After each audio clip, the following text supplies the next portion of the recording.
world where speed rules and every second counts.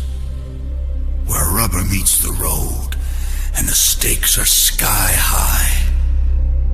Two voices bring you the pulse of the track, the thrill of the chase, and the roar of the engines. This is Loose Lugs with Lauren Leitch and Mark Allen. Buckle up and hold tight, because the green flag drops now.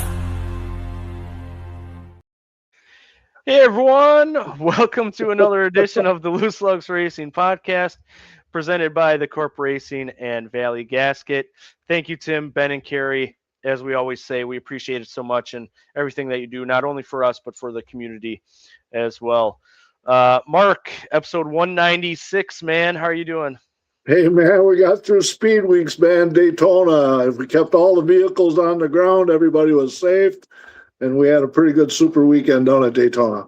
Yeah, it was a great week, man. Doing that live qualifying with Grant last Wednesday was a lot of fun. I know we were going to maybe get live over the weekend. Unfortunately, I kind of fell under the weather just a little bit there and didn't want to sound like that on here or do anything, and just kind of rested and watched some racing. And what better thing to do and make you feel better than seeing some cars go around the track, right? Well, that's good medicine, man. That works even for drivers, too, when they're ailing, get in their office, and they feel much better then. Yeah, yeah, for sure. This one's starting out kind of tough there. I know you feel the same way, and we've talked over the last few days. We lost a huge fan, a huge racing fan, a huge friend of ours, a guy that we enjoyed seeing at the track a lot.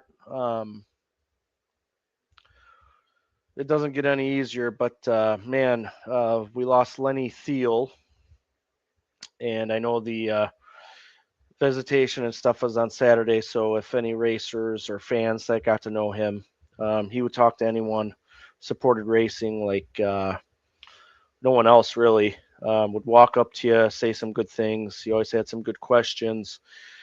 Just enjoyed talking. Another tough one, man. That's for sure.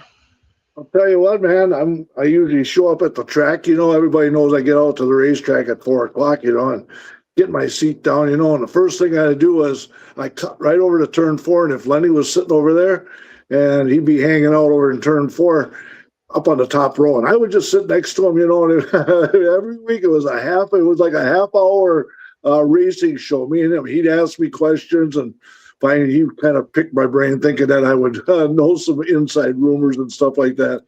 And we'd see him down at the Dells and everything, and he got into a lot of staying at home and watching, flow racing and Racing America and stuff like that, and yeah, I guess he's been sick since September or whatever. Never knew it, man. It was a gut punch when I got the message here on Wednesday. And so, yeah, the visitation's out at St. Edward's this Saturday morning out there. Going to pay tribute to my buddy out there. And so he's up in the racetrack in the sky, man. So probably in a better place than we're at right now, man. That's the way I look at it.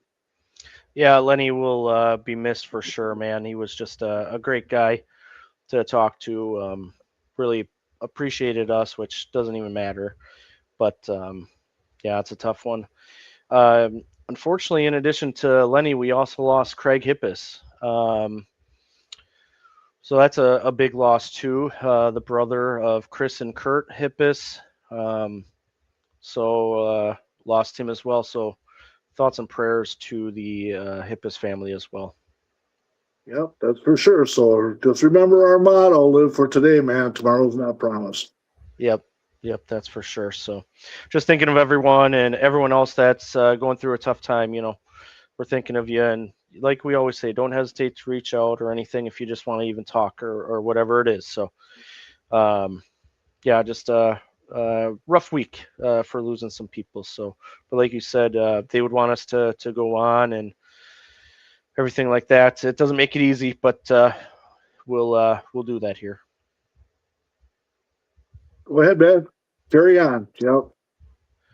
Well, let's talk some racing and talk about Daytona here. So, the duels, man. What did you think about the duels? Rather exciting. There's always one that's wild, and then there's always one that's tame. And hey, that happened this year too. The first one was crazy, and the second one was more tame and everything. But yeah, it was typical 150s on Thursday night. Yeah, Joey Logano and Chase Elliott would take those home and have the honor of starting second row because the front row was, which we did our live on Wednesday, we saw was set already. So, which Kyle Busch earned the pull there and Chase Briscoe on the outside pull. So, yeah, the duels were cool. Yeah, they got, there's always one that's more exciting. Like you said, you never know which one it is. And it's just fun to see racing on Thursday already. Yeah, the first ones were kind of crazy, man. That was a grinder over in turn 3 on that first one. But that second one, Chase Elliott, he proved that was on the outside lane, and he was leading that outside pack that whole race. And even after the pits, he went up to the high side and he led the pack, and it was just flawless. Just like, wow, look at that 9 car, looked pretty stout. So, but yeah, the first one was a grinder, but it worked out. So Logano was up front, just like he typically is all the time. Yeah. The truck race then on Friday had some stars in this race. Tony Stewart, Cletus McFarland, and many others. That I tell you what, we talked about it at length. But the truck series is just stacked. I think I had close to 20 drivers that I would say could make the playoffs, 16 or so, whatever it was, but it's just stacked. Unfortunately for one of the people that we were kind of watching and a lot of people had their eye on, Cletus spun and pancaked the wall there, but he would be okay, thankfully. Do you remember once when people used to pancake the driver's side like that? It'd take your breath away, dude, because more times than not, you didn't walk away from something like that. And, never like seeing a pancake on the driver's side like that. But, yeah, the truck held up rather well. And Cletus's interview afterwards shows why people appreciate him.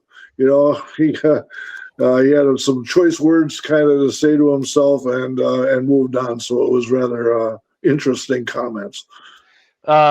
His first comments after the ARCA race last year were just hilarious. He's just an awesome guy. He's just has this aura about him when he talks. You just got to listen to him. And unfortunately for him, it didn't go well Friday, but hopefully he learned a lot. A lot of people are talking about eligibility with Cletus, and I know Natalie Decker as well. He needs more laps for sure, but I hope he continues on this. I hope he gets a lot more ARCA starts. I think that'll help him a lot. And then, yeah, I think it's good for the sport that he's in it. So I hope he continues to do some races. Hey man, there's guys that's been racing there for years, man. That turn 4 coming off that bank and coming into that flat, that's always been a challenging spot there, and that track is a little bit older, it doesn't have the grip like it used to. It's getting, we've seen some good bumps and everything like this, and the track has character. And, there's sometimes when you come out of 4 like that, you got to feather it, otherwise, yeah, the rear end gets a little light. And he did the fortunate thing, man. He was starting to go the wrong direction to take out the outside row, so he just cut it on the inside and made it a one car deal. But yeah, he just needs some more seat time. Yeah. Tanner Gray would win it, or so we thought. They came back from commercial and said actually it was Carson Hosfar that won the first stage there, so a close finish to stage 1. By just a little coat of paint. That was what it was. Yeah, they came back from commercial. All of a sudden looked at it and just like, yeah, a coat of paint. That would be about how much you got by. Yeah. In stage 2, unfortunately for Tony Stewart, Garcia got loose, overcorrected, and got into him. The stage would end under caution. Chandler Smith would win that. Unfortunately, under this break here, Hemrick would need to come down pit road to put a spoiler brace back on. That put him down some laps. He never really recovered. And Hocevar's truck shuts off. Eventually, it would refire, but he was dominant to that point, and this was kind of the start of his downfall on Friday night. Yeah, that was a bummer for Tony, man. He was struggling along. Like I said last week, he's going to find out how the technology has changed. So it was different for him, and they were tweaking it. He said he actually finally got around to having something that he could work with, and then, yeah, once again, turn 4, and Garcia got squirrely there, and Tony had nothing to do with that mess. Yeah, that spoiler thing with Hemrick, I think he didn't answer the caution or the black flag right away, and so it cost him 3 laps for that brace that was on her. And then, even McDowell, who was all up front the whole time, and naturally my pick, he had to go to the back because he had an equipment penalty there on the first pit stop there. Yeah. A little while later, Hocevar would spin with a flat tire while leading. Nobody got collected, amazingly. Haley had a great camera shot in his truck from that one. Enfinger would also have a tire to go down a little while later. Kitzmiller would spin but continue. Riggs got some damage in a flat tire just after that, and they stayed green. And I tell you what, they were consistent all weekend with that staying green unless they absolutely needed to throw a yellow, and I think NASCAR deserves a good kudos on that.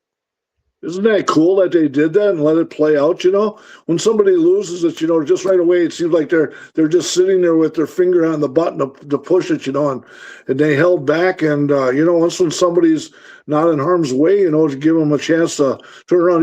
There was one time when there was a guy who got turned around on the backstretch, and he got going. All of a sudden, then they were showing the leaders, and when he was in turn 3 on the apron, he'd be lucky if he was doing 20 miles an hour. And I went, holy smoke! But more times than not, they call it caution for a slow vehicle like that, but they let it slide, and I like it as long as they stay consistent with it.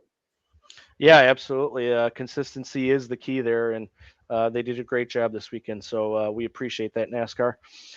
Hocevar would spin with a flat tire, get a caution for the second one, and then he would spin again, but he got to pit road where there wouldn't be a caution for that one, so his day was kind of challenging there after dominating the first couple of stages. And then Taylor Gray would spin off the bumper of Majeski. He would collect Sutton, Tyrell, Boyd, Pastrana. It would go into overtime, and Chandler Smith comes from a little ways back, takes the race over Ruggiero, Eckes, Majeski, Nemechek, Stenhouse, Queen, Honeycutt, Ankrum, Friesen. Fastest lap went to Daniel Hemrick, 46.479 seconds, which equals 193.636 miles per hour. And I tell you what, Chandler Smith, and he thanked Ty in his interview, but Ty gave him the push that pushed him over the line first there. He thanked him twice, and he even pointed over at him and said, thank you, but Majeski was the team player, man. He stuck with a Ford, and he pushed the Ford to victory. When they did that green-white checker, Majeski was 18th, and he sliced and diced and got all the way up to practically it looked like a tie for second place, how close everybody was going across the line. If the line would have been just a little bit further down, Majeski would have got a second place because he had the momentum shoving Chandler Smith to the victory. Yeah. The Xfinity, before we move on, truck race is always exciting at Daytona. I really enjoy seeing the truck series kick off the weekend kind of as racing. I know the duels were before that, but the truck series, it's always great seeing the trucks on the track there. Absolutely. They put out a dang good show, man. That's just one of the first main races, and it didn't disappoint at all, man. So we're looking forward to Atlanta, and we'll see just same kind of concept of pack racing, and we'll see how that works out. Yeah.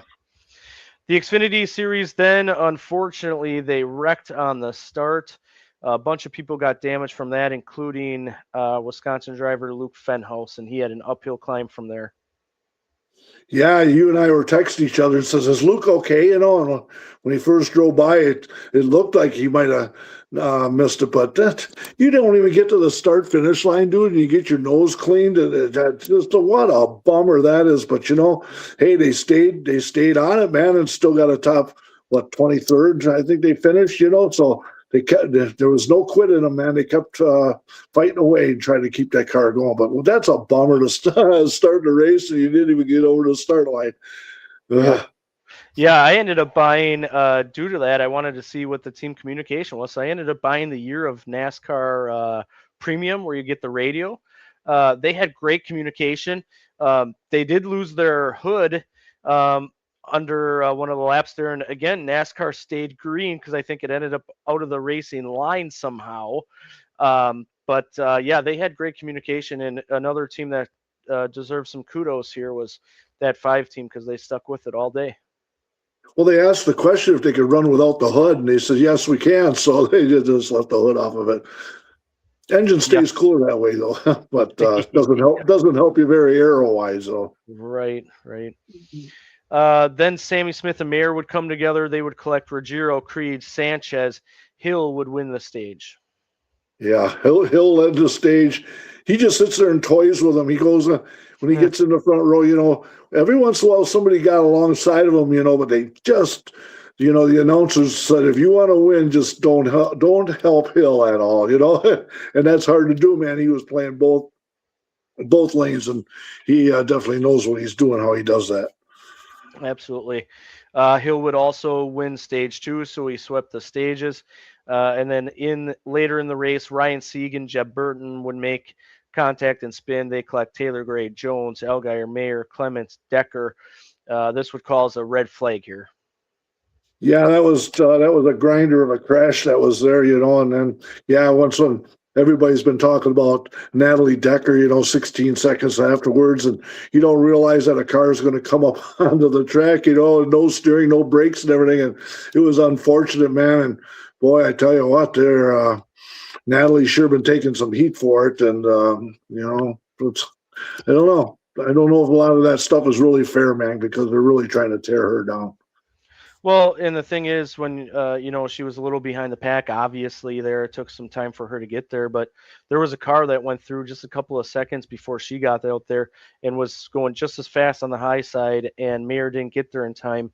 So I don't know. Some of it's unfair in my opinion.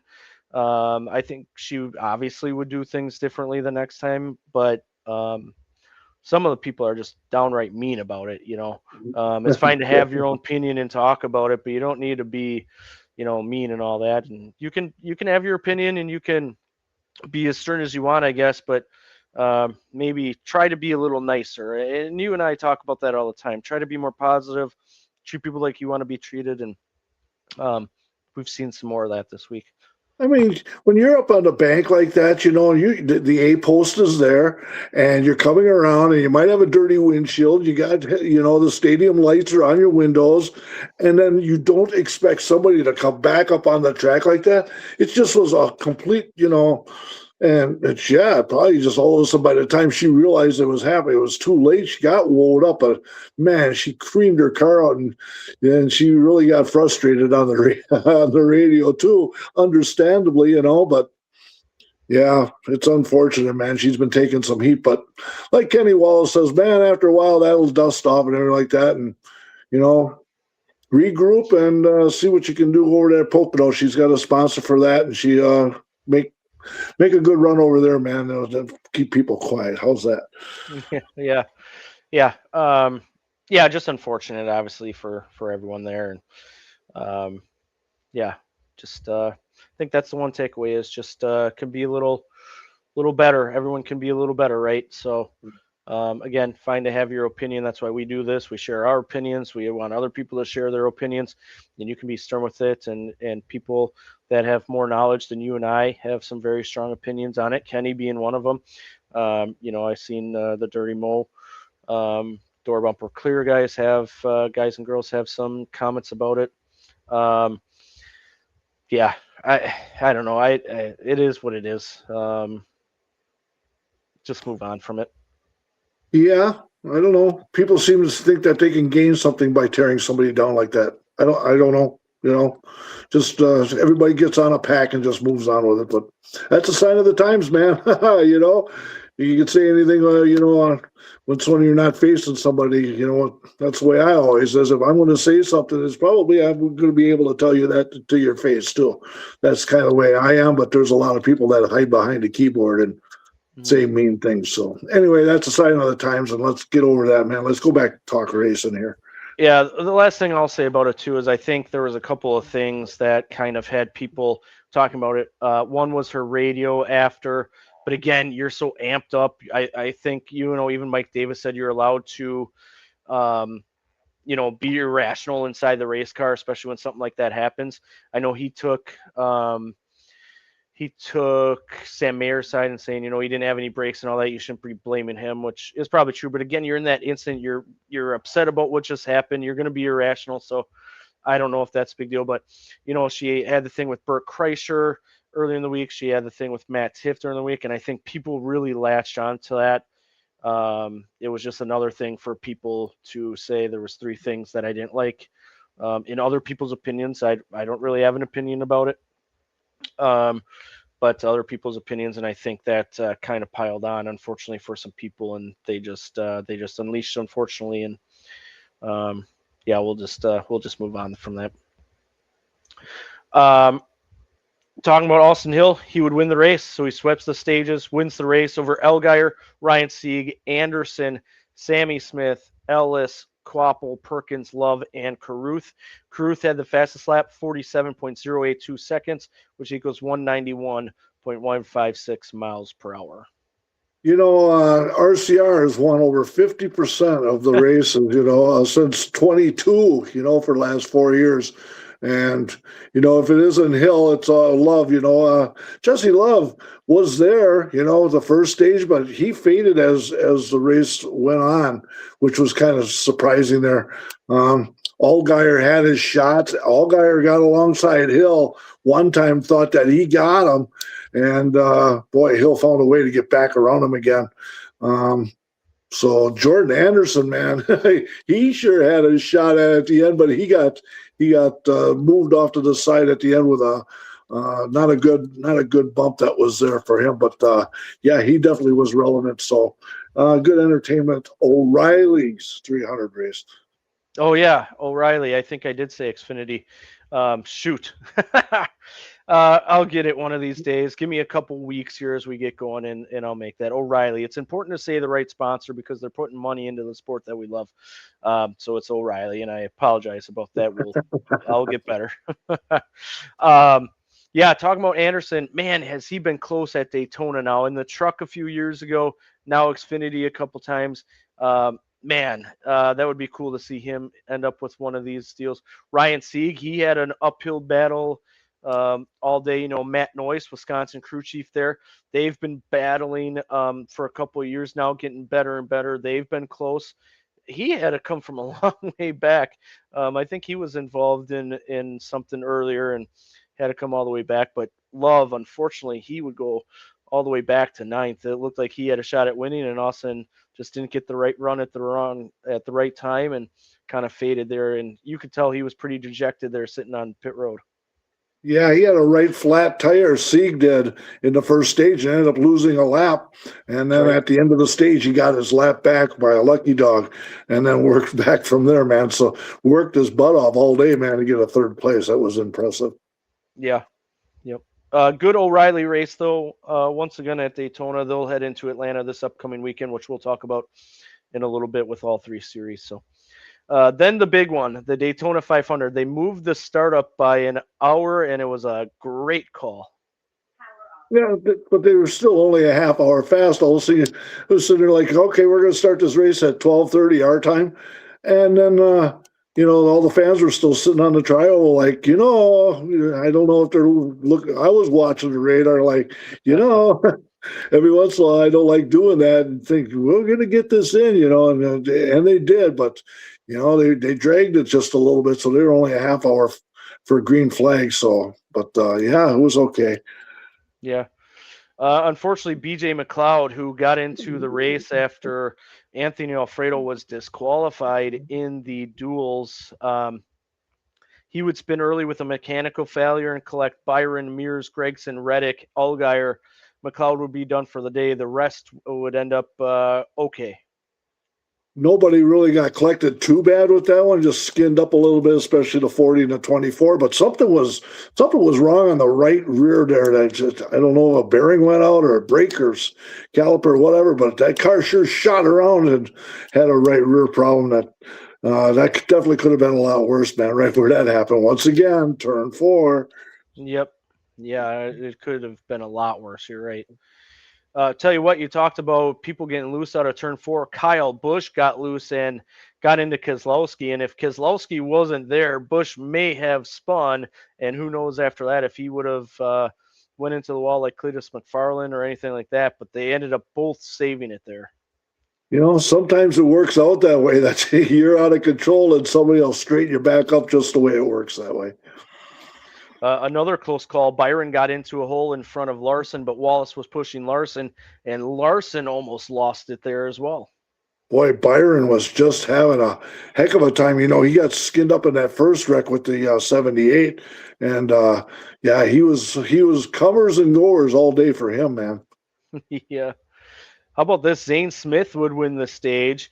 Gregson would run out of gas under yellow. Barry ended up pushing him back, which I didn't know if that was allowed or not. They really never really got into it, but there was someone who said that Barry helped him out. So I don't know what stems from that or if that's allowed now or not.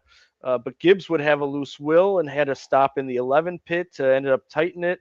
And then Zane Smith, of all things, had a wrench stuck in his grill. A lot of chaos going on pit road. Nemechek slid into a stall sideways, and Herbst and Gibbs would end up getting penalties. That was a crazy stage ending on pit road there. It was, and there's so much that goes on there, man. It'll make and break you down there in the pits, man. Yeah. Zilich would get into Allgaier a few times. Then he got close and made some contact with Chastain.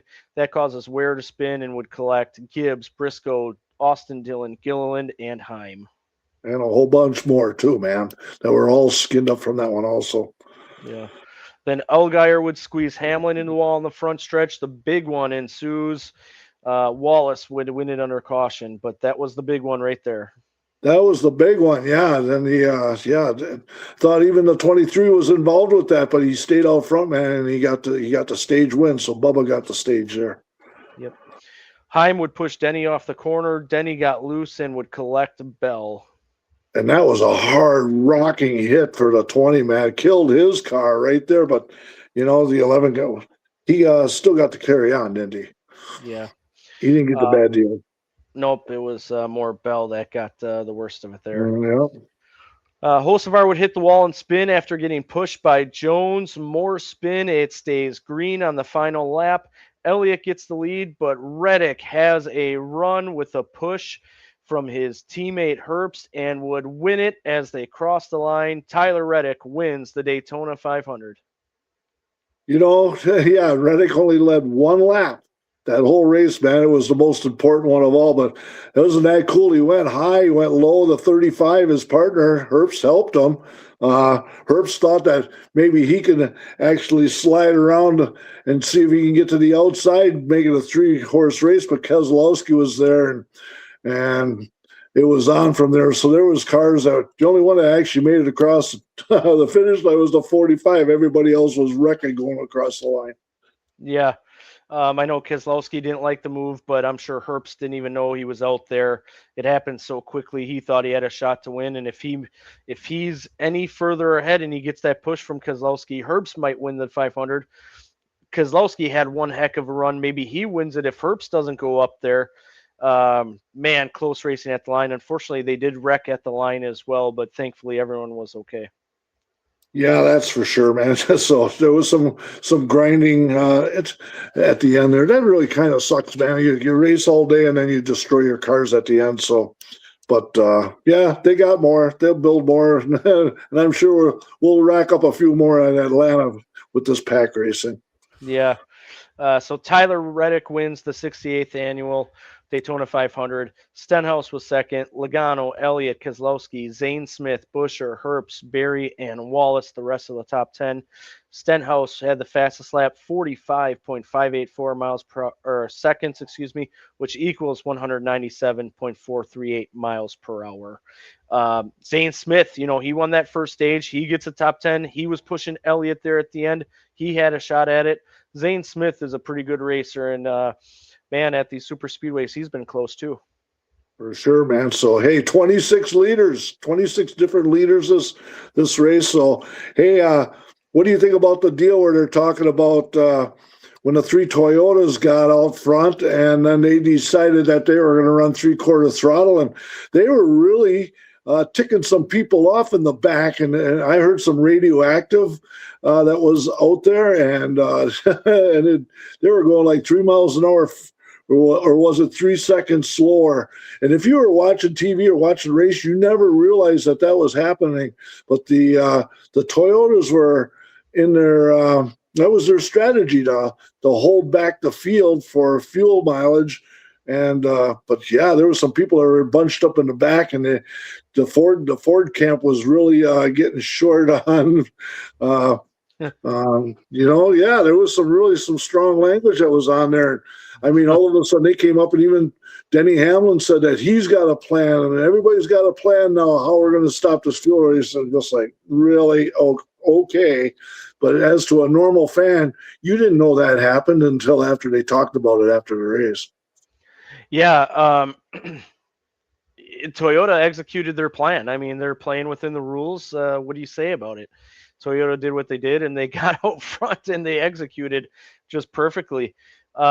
I know I heard Denny has a plan. I know Dale Jr. talked about the issue is NASCAR has to somehow find how much drag is in the car, and at these super speedways take the drag out of it, because if someone wants to go faster and get out of the pack, they can't do that right now. The pack will just gobble them up, because once they get out front, that drag is so bad that'll pull them right back to the pack, so they can't get out front. So he was talking about getting the drag out of the car at the super speedways, and that will end it. I know people in the past have talked about different stage lengths. I don't know. I feel like even if you have different stage lengths, at some point fuel is so important, it's not going to affect things, because you're going to be saving as much as you can to get off a pit road when you do have to pit a little faster, because the tire changes are so fast now.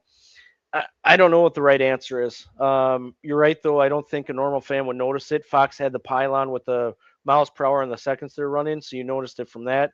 If you have NASCAR Premium or at the track listen to radios, you would realize it as well.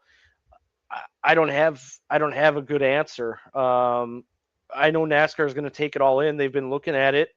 They made comments before the race saying, we know it's an issue. We just, they didn't have enough time, or they don't know the right answer at this time. So I'm sure they'll talk to Denny. I'm sure Dale Jr., their comments will come out. I'm sure they'll consider some options, but I don't know.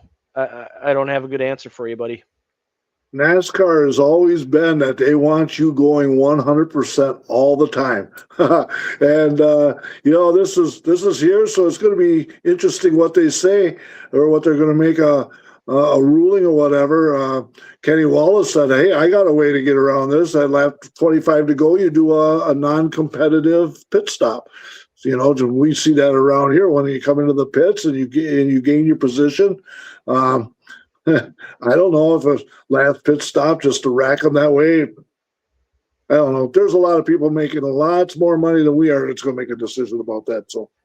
So be that. But that was interesting that if the normal fan probably didn't notice that was going on.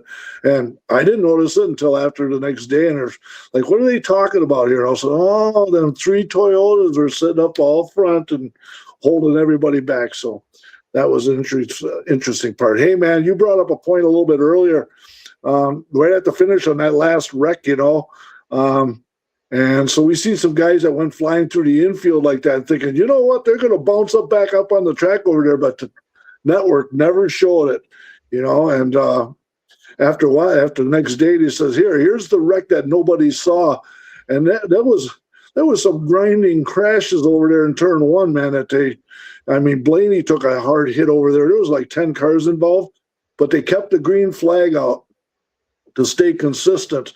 So, I like to stand on NASCAR. We got to see a good finish. There's nothing good about it that comes out and say, oh, yellow flag. Okay, when did the light come out? Who was leading? Blah, blah, blah.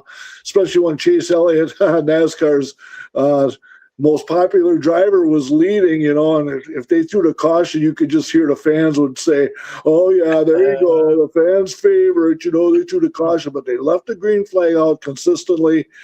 Good call by NASCAR. So, what was your feelings on that last one with no caution? I told you off air yesterday, I think it was, and I said I'm surprised they didn't throw the caution. And Chase Elliott was leading, so of course everyone would have been on it. So I had that same thought there. I thought it was good. They stayed consistent, and we talked about this earlier. Consistency is the key. They stayed consistent. So that's all. If they would have thrown the caution all weekend, I have no problem with that either. As long as you're consistent, nobody's going to say anything. So that's my view on it. I don't have much else to say about that. I want to go back to the point you brought up about fuel saving and doing non-competitive pit stop. I'm not crazy about them like really changing too much with it. I don't want to see that. Now if something happens where there's a caution with 25 to go, or if there's a caution that makes it go into overtime, okay, fine. I don't think they need to throw a competition caution to do that. It's just too big of a race. We're not local racing. We love local racing more than anything, but NASCAR is above that in my opinion. I had another thought regarding the 100% rule. We talked about this last year, I think it was, or the year before, where they changed the wording on the 100% rule. So basically what they're trying to get at is you have to be going as hard as you can, or put yourself in the best position possible for yourself to win. You can't sit there and do other things. So if saving fuel is a part of your strategy to win the race, that's not going 100%. Yeah. So the goal is still there to finish. Correct. To win the race. It's not like you're trying to manipulate the finish. You're still trying to win it. You just are taking a different route to get there. So I know there has been some chatter about the 100% rule, especially on NASCAR radio and things from fans, but that rule does not apply in this situation. Yep. You couldn't have said that any better than what it was, man. Because the goal is still to finish the race, even though they held everybody else up. And so there was some frustration that was going on. Like, what's going on here? And and it worked out. Toyota won the race, man. Yeah. Yep. Michael Jordan being in victory lane, Tyler Reddick after the 2025 that he had, that's an incredible story. So. It was a really great Daytona 500, I thought. Yeah, they said 9 million people watched the 500, which the ratings were really up. The trucks on a Friday night, what they have, a 1.6 million. I think it was the second most watched truck race ever. Tell me racing ain't healthy, man. Racing, people are paying attention to racing, man. And it's getting more popular. People are finding out just how good of a sport this really is. Did I hear that the truck race was the most watched race since 2015 or 2016? Yeah, that's exactly right, man. Yeah. People don't sit around on Friday nights and just sit around. You're supposed to go out to the bars and, it's Friday night and go out and have your fish fry and do everything like. No, people sat at home and decided to sit and watch truck race. That's cool. Yeah. Well, maybe they went out and were watching on their. Now you got so many different ways of media. Can you watch on your phone while if you're going out for dinner, or some places, establishments do have TVs that'll put it on too. Yeah, it was great to see the numbers. I'm sure a lot of people are happy about that. Well, we don't do that because we went to the Black Honor and I had my phone going watching the Daytona 24, didn't we? We just set it over in the corner and just set it there. And we didn't have to have no sound or nothing, but we were paying attention to it while we were chowing our meat. Yeah. Every now and then we'd both look down and watch. And anyway, what a great weekend. Kudos to NASCAR, everyone involved. Congratulations to all the winners down there. It was a great weekend. Can't wait for more racing coming up this weekend here. But let's talk about some news going on. So IndyCar this past week announced a multi-year commitment from Chevrolet and Honda to continue as official OEMs of IndyCar and the IndyCar series. Each OEM agreement will commence in 2027 and run for multiple years, reflecting the upward trajectory of the sport and new investments in its growth. The new commitment from Chevrolet and Honda represents a significant financial investment in North America's premier open-wheel series. It is also an endorsement of the momentum and continued growth of the series. Both manufacturers will also be heavily involved in the development of the engine and competition rules to be implemented with the new IndyCar Series car, which is expected to begin in competition in 2028. So a big commitment there for Chevrolet and Honda and IndyCar. So good news for IndyCar. That should keep IndyCar just keep right on going. When you got manufacturers like that and the backing behind that, hell yeah, man, that's going to keep them healthy for a long time. Yeah. Going to Truck Series news, Trans Am ace Adam Andretti will join Tricon for a multi-race slate, including Atlanta, St. Pete, Watkins Glen, and San Diego. And obviously, the last name catches your attention there. He is the son of Aldo, who is Mario's twin. Okay, there's always an Andretti. Let's see if the old silver helmet with the red stripe is on it, huh? Because Yeah. all Andretti's has always seen to wear that colored helmet. Yeah. Going to the Cup Series then, the 2027 Daytona 500 will be seven-time NASCAR champion Jimmy Johnson's final Cup Series race. So he's got San Diego coming up, and then I think that's it for this year as his schedule lies now. And then the Daytona 500 next year will be his last Cup Series race. Oh, but he could still drive a truck or maybe slip into an O'Reilly car. So, but at least, yeah, he announced that the 500 next year. Bet you he's going to probably take a waiver to get in again just to make sure, huh? Well, we'll see what happens with that because Dale Jr. Let it be known that Amy had half jokingly said, "Well, why don't you just run the Daytona 500 next year?" So if Dale Jr. would apply for the waiver and Jimmy Johnson would apply for the waiver, who gets it? Hmm. Yeah. If that happens, I'm 20. I think about this. It's kind of cool that it's the 2027 Daytona 500. He is a seven-time NASCAR champion. I'm surprised he didn't make 2028 though, with it being the 70th. Yeah, he's getting up there though. He don't need it anymore. Yeah, I don't know. If he's thinking about numbers, he might do that. I'm a numbers guy, clearly. He could miss the Daytona 500 by this much and say, you know what, I'm going to come back and I'm going to do it again. So you never know. See what happens next year after the 500. Yeah. Yep. This was some really interesting news coming out, and I think we've been waiting to hear what's going on with this person after he left Joe Gibbs Racing, and nothing has really popped up about him. But this is regarding Joe Gibbs Racing and Chris Gabehart, and unfortunately, we are going back into the courtroom and talking about lawsuits. Joe Gibbs Racing has filed a lawsuit against former competition director Chris Gabehart, alleging he embarked on a brazen scheme to steal JGR's most sensitive information and use it for the benefit of a direct competitor in NASCAR, and that would be Spire Motorsports. So to recap, and this is from Bob Pockrass, by the way, JGR sued Chris Gabehart, alleging he asked for authority over all racing decisions, which was denied, and asked to leave.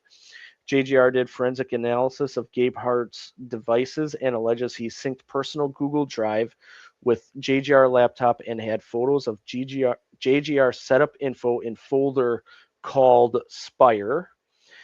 JGR states in a complaint against Chris Gabehart that it is entitled to a judgment against defendant in an amount to be determined at the trial of this action and presently believed to exceed $8 million for compensatory and other damages, double damages, and attorney fees.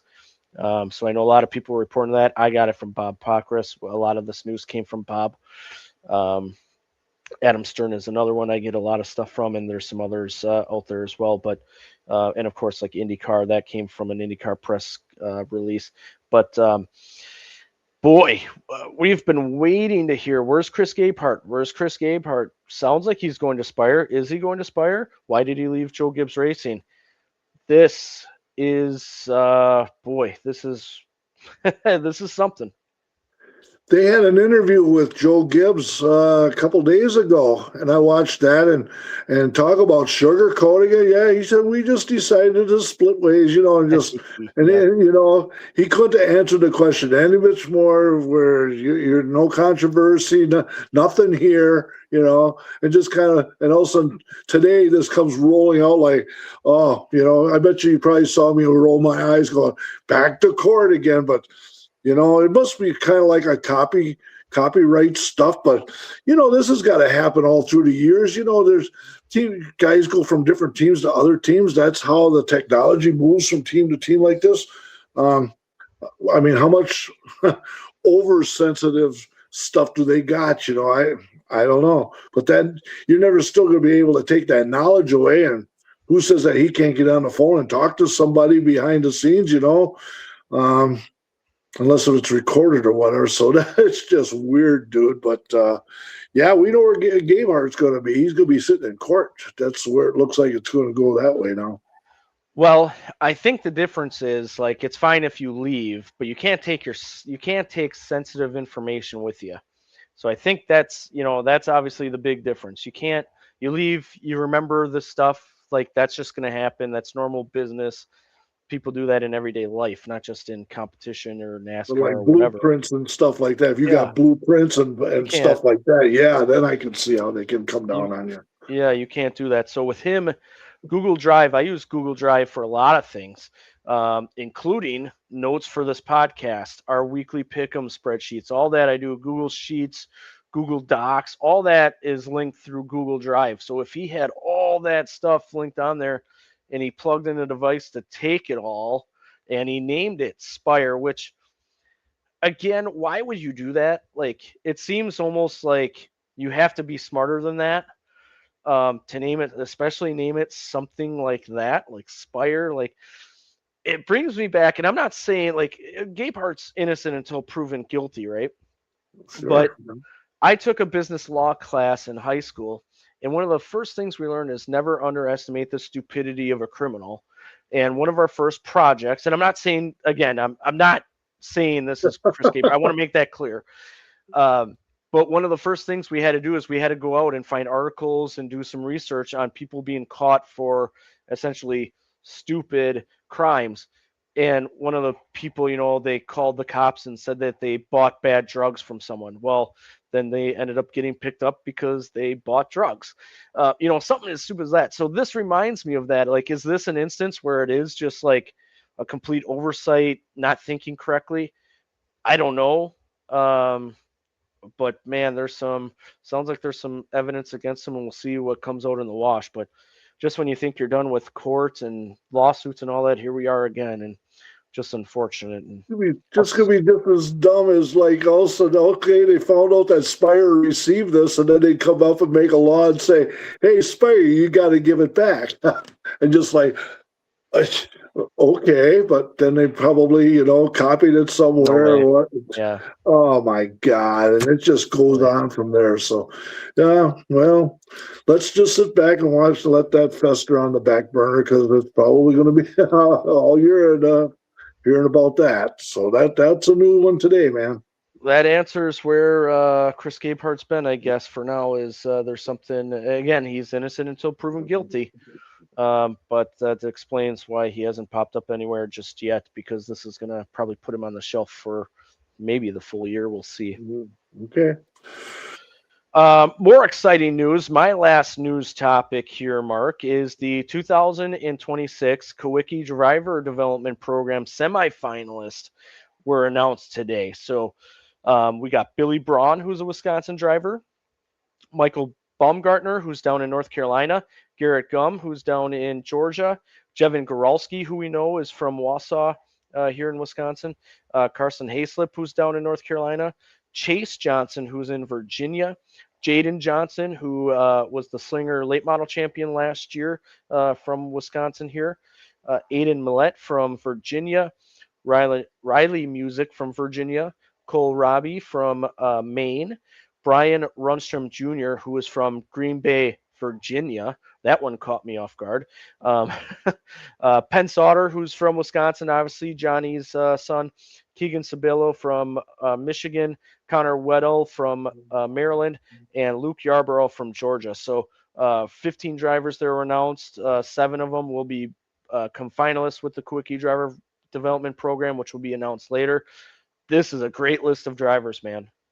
Is that for sure 7? Because they did 5 last year. Maybe it's 5. Yeah, maybe it's not 7. I think it's 5. I'll just say finalists will be announced later. Yeah. You know, Billy Braun, he took it down to, he was down a little bit over at New Smyrna, and so was Jaden Johnson, man. He ran a whole bunch of races down there. You know, Casey Johnson's in his corner, helping him build his career.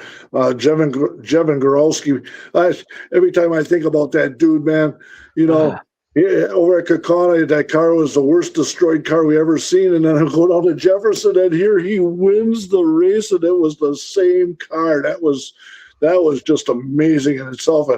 And Penn Sauter, man, we're going to see just how, you know, his career is going to take off big time too. So this will be a big help for him also. So yeah, so we'll see how the finalists go. So there's top 15 right there. We'll whittle it down to 5 here in a couple of weeks. Yeah, but it's going to be tough to whittle it down. They certainly are going to have a tough time doing that. Yes, sir. Good program, though. Oh, yeah. Love the Kulwicki Driver Development Program. I know Casey Campbell is involved in that. And, yeah, they just, man, to keep Alan's legacy alive is just so important. It's just incredible what they're doing and continue to do. Boy, you would think something, you know, would derail that, man, but it keeps going strong, and it's building race talent, you know, and boy, man, it's just awesome. That keeps right on going. It's incredible, isn't it? It is. It's you know, I never really got to see Alan race, unfortunately. I've seen highlights, obviously. I know about him quite a bit from doing my own research and watching him, but it's very important to keep his legacy alive, and very important for us up in Wisconsin especially. So really cool that some younger talent has an opportunity to kind of get their foot in the door with all this as well. Yep. Well, Alan, you know, he did it his way, you know. It was his way, and just packed a suitcase and went down there, man, and did it. You know, he was a one-man crew, and he was smart enough to pull it off, and it hasn't been done. It'll never be done again. Oh, he did that as an independent to win a championship, man. Yeah, you know, the closest thing, I guess, would be Tony Stewart, right? When he did it for Stewart, Stewart Haas Racing. But otherwise, yeah, I don't know if you'll see it again. That's, man, pretty crazy. Also, we should mention World Series of Asphalt. You talked about that. We didn't get a chance to really talk about it with having Grant on in our last podcast, but Spencer Davis was the World Series of Asphalt champion there for Super Lates. So Spencer Davis had a pretty good week down there. You know, that's 9 nights down there. There's some really awesome racing. I was in and out of it, watching here and there and everything. And, you know, and then over at Volusia, man, over there, ripping up the dirt over there, man. There's just a ton of racing down there. All good stuff, man, to get the season kicked off. It's unbelievable. Yeah, that's a lot of racing down there. And we should also mention Carson Brown won the Clyde Hart Memorial there, the kickoff for the Stars National Tour. I think we talked about that a little bit last week, but to dive deeper into it, you know, it was Brown, Sutton, and McKee are top 3. Davis was 4th there. Hocevar came back. He had an issue early, but they had that red flag, and he was able to get it repaired and get back inside the top 5. And I know we talked about glad that Gabe Summers is okay. So the Clyde Hart Memorial down there was an interesting race there, but Carson Brown, man, he's got that RCR deal. He wins with Anthony Campy, Dawson Sutton right there, Tristan McKee. Man, this couple of young guns up to inside the top 3 there, very exciting. All good stuff, man. Good talent out there, man. Looking forward to seeing some of that coming up here in June, you know, when they do the Slinger Madison hook up here, man. But still, if you want to see good talent, there's a good schedule just a little bit further south down there, man. You can see these guys perform down south. Good stuff. It's awesome stuff. And their next race for the Stars National Tour will be Saturday, March 14th down at Five Flags Speedway. So that'll be another big event down there in Pensacola. Makes me want to go down there, man. Let's go. Let's do it. Yeah. I know how to get there. I don't need a map. Yeah. What else you want to talk about before we end this thing, man? Hey, do you think are you going to make your picks this week, or are we going to do it off the air here? No, or you got yours? I'm good. Yep. Sorry about that. All right. So I had Justin Haley in the trucks last week. You had Michael McDowell, so I ended up getting you there. The defending winner of the race is Kyle Busch, and he'll be in the race. So I have a feeling I know where you're going, but pick away, buddy. That was really a bummer, man. Once when McDowell, he was cruising along and got shuffled back and made contact with Nemechek your car, he fell way back too. And all of a sudden I had to go to results, and all of a sudden I see that I missed 22nd to 24th. So that was a bummer, bad way to start. So, hey, man, once when somebody has won 2 races in a row, 2 years in a row, how can you go by that? Color me stupid, but I'm going to take Kyle Busch, and that's 7, man. He's won in that vehicle last 2 years. Sure knows how to get around Atlanta. So Kyle Busch is my pick for the truck. Surprise. Yeah. No, I don't blame you one bit. I'm going to go with John Hunter Nemechek. He's back in the race this upcoming weekend in Atlanta, so I'm going to take him. He'll be back in the 62 truck there for Helmar Friesen Racing. Why not? That's a good pick. We always know how Nemechek can do in the lower series, man. So good pick for you. Then going to the Xfinity series here, Austin Hill is the defending winner at Atlanta. I really didn't want to use him because how many times can you win in a row at Daytona and Atlanta and do that whole thing? But I can't allow you to have Austin Hill 2 weeks in a row and then go back to back on me. So I have to take Austin Hill. You knew I did that last year, didn't I? Yeah. That you couldn't believe that I took him. And you know what? He's sitting right there saying, if you don't take him, I'm going to snag that right now. So anyway, I'm going to go a little bit on the far side. Somebody that really performs there really well, and I'm not taking Jesse Love. I can save him for later on this year. I'm going to take a guy that's got a new ride. I got 2 top tens here in the last bit. One there. We're going to give you a big dose of Nick Sanchez at Atlanta. That's what I'm going to go. Wow. That's a little bit of a shocker. When you said I'm going to go off the road a little bit, the guy I really want to take and the guy I'm going to be watching this week is Ryan Sieg. Hometown boy, runs well on the super speedways, does really good at Atlanta, almost has a couple of wins there. That's the guy I thought you were going to take, and I really did want to take him, man. I really did. Yeah, so I hear you there, man. So now we go to the Cup one, and I get to pick first, don't I? You get to pick first. The defending winner there is Christopher Bell. I'm in a whole bunch of pools, and I'm on NASCAR.com and everything, and I looked at the results, and I don't know. I just got to take them right here. I know exactly who you're taking, and I'm not going to take them away from you. I'm going to just go with Logano, Joey Logano in the 22. I know for sure that at least he'll be up front. We just don't know if he'll wreck out at the end, but he knows how to get around Atlanta with a Penske car, man. That's my pick, Joey Logano. All right, so who do you think I'm going to pick? Well, I would think that probably the guy that was about ready to win the race out down the backstretch, but they didn't throw the caution flag. That's who my figure, and he's from Georgia too. That's who I'm betting you're going to pick there. I'm going to take a guy from Portage, Michigan. I'm going to take Carson Hocevar. Okay. That's a good pick because he got a second there last year. Boy, Hocevar sure shows that he's got speed, huh? Leading at the white flag of the Daytona 500. Everywhere he goes, man, he just performs and he's aggressive, and hopefully they don't diffuse that, they kind of did with Chastain a little bit. He's not his old his old self. It seems like a lot of times hosts of our drives like Chastain did a few years ago. So I don't mind that pick, man. That's a good one for you there too. So good luck to you on that one. Yeah, you too. It's been a fun deal we got going on here. So, I got a point in the trucks and the cup, and you took 2 in Xfinity. So we're tied right now after 1 week here. So 2-2. Yep. So I'm competitive so far. Yes, sir.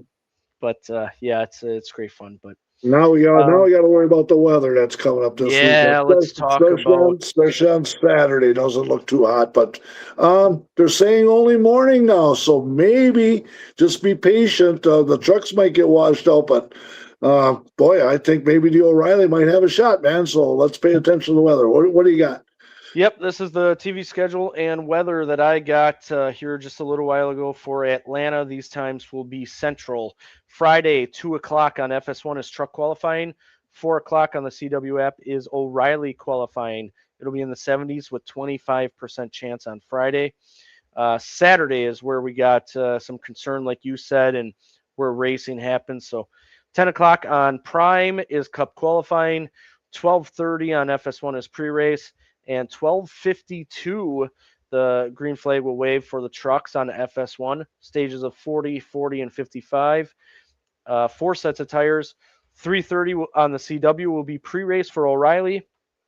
4:20 on the CW, the O'Reilly race gets going. 4 sets of tires as well. And stages of 45, 45, 73 to end it. In the 60s, 80% chance of rain during the morning, 50% chance in the afternoon. So we'll see that afternoon total has actually come down like you had talked about. So maybe that'll continue and we can get some racing in on Saturday. If not, the contingency plan has not been announced just yet, but we'll see what happens. Sunday then, all on Fox, the big channel. 1 o'clock, NASCAR race day.